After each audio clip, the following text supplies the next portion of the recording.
आइए जानते हैं आज की कुछ प्रमुख अंतर्राष्ट्रीय खबरों को। पहले एक नजर आज की हेडलाइंस पर। ओमिक्रॉन के बाद भी यूपी समेत 5 राज्यों में नहीं टालेंगे चुनाव, आयोग का केंद्र को निर्देश, वैक्सीनेशन करे तेज। पायलट साफा बांधने में कैप्टन कांग्रेस नेता सचिन ने रिकॉर्ड 106 सेकंड में 51 मीटर लंबा साफा बांधा, गहलोत की तारीफ की। पंजाब विधानसभा चुनाव में कैप्टन और शाह की मुलाकात में गठबंधन में ऐलान, अब 3 दल मिलकर लड़ेंगे चुनाव।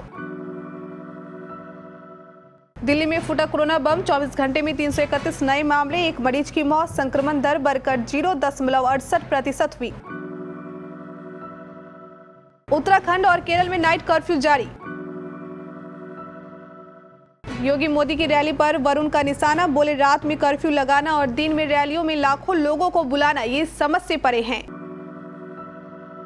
5 राज्यों में विधानसभा चुनाव होंगे या नहीं, अब जनवरी में आयोग लेगा फैसला। अब देश के बाहर भी हथियार बनाएगी भारतीय कंपनियां, रूस के साथ हो सकता है करार। रणवीर की फिल्म 83 को छुट्टियों का फायदा भी नहीं मिला, तीसरे दिन का कलेक्शन इतने करोड़ में सिमटा। महेंद्र सिंह धोनी के संन्यास लेने पर कैसा था ड्रेसिंग रूम का माहौल, पूर्व हेड कोच रवि शास्त्री ने किया चौंकाने वाला खुलासा। चुनाव आयोग और केंद्र स्वास्थ्य मंत्रालय के अधिकारियों की सोमवार को मुलाकात हुई। इस दौरान हेल्थ मिनिस्ट्री ने यूपी, पंजाब, उत्तराखंड समेत 5 चुनावी राज्यों में वैक्सीनेशन की स्थिति के बारे में आयोग को जानकारी दी। मीटिंग के बाद आयोग ने केंद्र सरकार से कहा कि वह चुनावी राज्यों में टीकाकरण तेज करे ताकि इलेक्शन तक ज्यादा से ज्यादा लोगों को कोरोना टीका लग चुका हो। आयोग के इस आदेश से माना जा रहा है कि यूपी समेत 5 राज्यों में विधानसभा के चुनाव नहीं टाले जाएंगे। हालांकि चुनाव आयोग और स्वास्थ्य मंत्रालय के बीच जनवरी के पहले सप्ताह में एक बार फिर से बैठक होगी।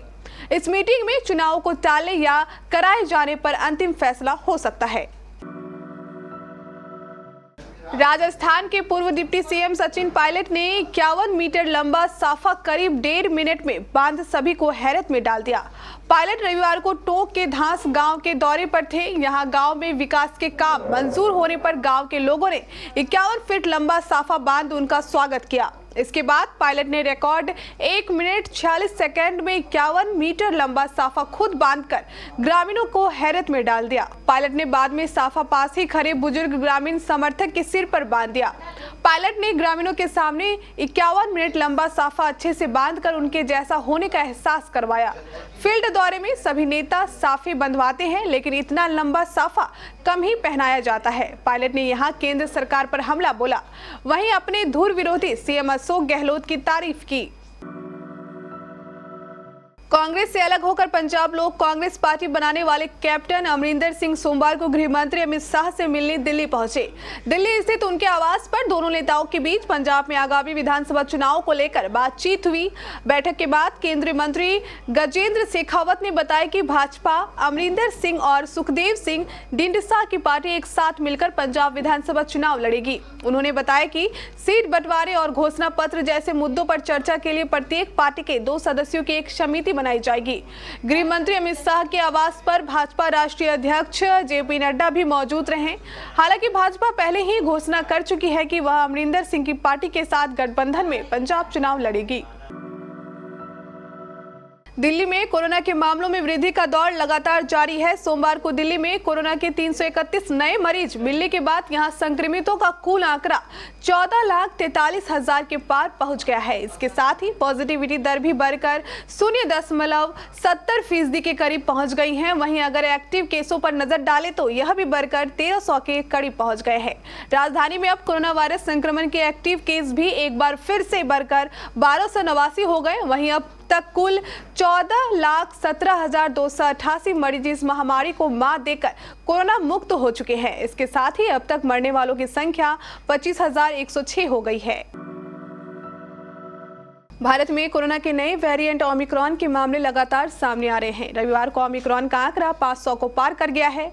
महाराष्ट्र में रिकॉर्ड एक दिन में 31 मामले सामने आने के बाद राज्य में ओमिक्रॉन के मामले 141 हो गए हैं। मुंबई में सबसे अधिक 27 मामले मिले हैं। भारत में कोरोना के नए वेरिएंट ओमिक्रॉन के मामले लगातार सामने आ रहे हैं। रविवार को ओमिक्रॉन का आंकड़ा 500 को पार कर गया है। महाराष्ट्र में रिकॉर्ड एक दिन में 31 मामले सामने आने के बाद राज्य में ओमिक्रॉन के मामले 141 हो गए हैं। मुंबई में सबसे अधिक 27 मामले मिले हैं। वहीं मध्य प्रदेश और हिमाचल प्रदेश 2 ऐसे राज्य हैं जहां ओमिक्रॉन ने दस्तक दे दी है। पीलीभीत से बीजेपी सांसद वरुण गांधी लगातार अपनी ही पार्टी पर हमलावर हैं। सोमवार को एक बार फिर उन्होंने ट्वीट करके सीएम योगी के प्रदेश में नाइट कर्फ्यू लगाने के फैसले पर निशाना साधा। वरुण ने कहा, रात में कर्फ्यू लगाना और दिन में रैलियों में लाखों लोगों को बुलाना ये सामान्य जनमानस की समझ से परे है। उत्तर प्रदेश की समिति स्वास्थ्य व्यवस्थाओं के मद्देनजर हमें ईमानदारी से ये तय करना पड़ेगा कि हमारी प्राथमिकता भयावह ओमिक्रॉन को फैलने से रोकना है, चुनावी शक्ति प्रदर्शन करना नहीं।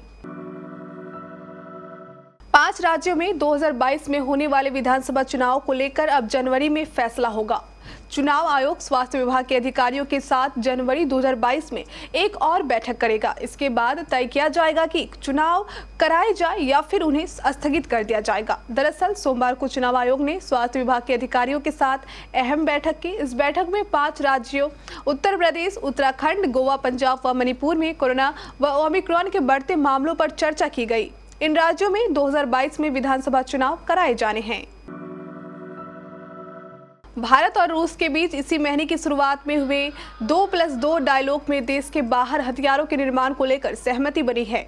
इसे लेकर कोई करार नहीं हुआ है, लेकिन दोनों देशों के बीच नॉन पेपर एक्सचेंज हुआ है। इसके तहत सेंट्रल एशिया के देशों कजाकिस्तान, किर्गिस्तान, ताजिकिस्तान, तुर्कमेनिस्तान और उज्बेकिस्तान में हथियारों के उत्पादन का प्रस्ताव है। यह उत्पादन इन देशों में स्थित सोवियत काल की फैक्ट्रियों में ही किया जाएगा।